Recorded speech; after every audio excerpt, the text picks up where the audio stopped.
first televised Major League Baseball games are shown on experimental station W2 XBS. That's pretty cool. Major League Baseball. I don't know when it existed in the 1800s, right? I think it did. But yeah, that's pretty cool. That must have been really interesting. I was thinking about this today, actually. The first games were televised.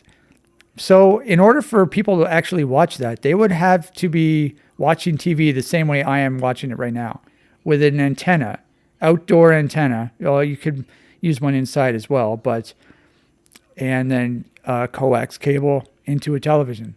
They may not have even used coax cable back then.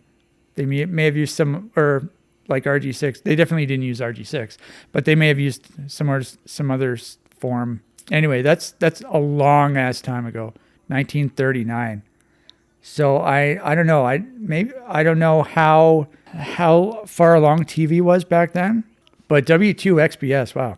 That station obviously doesn't exist anymore under that name, but I bet I would have picked that up. I bet I could have picked that up. It's got a W, so at least I don't know if it was the same back then, but these days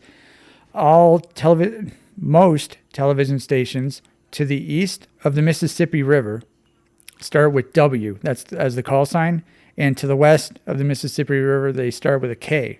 So I'm assuming, for some reason I didn't know where the station was from, even though I read the little blurb there. So, but yeah, I'm assuming it used one of the really low frequencies, like channel 2 to 6. I think that's what they started off as. And I don't think there were that many channels back then.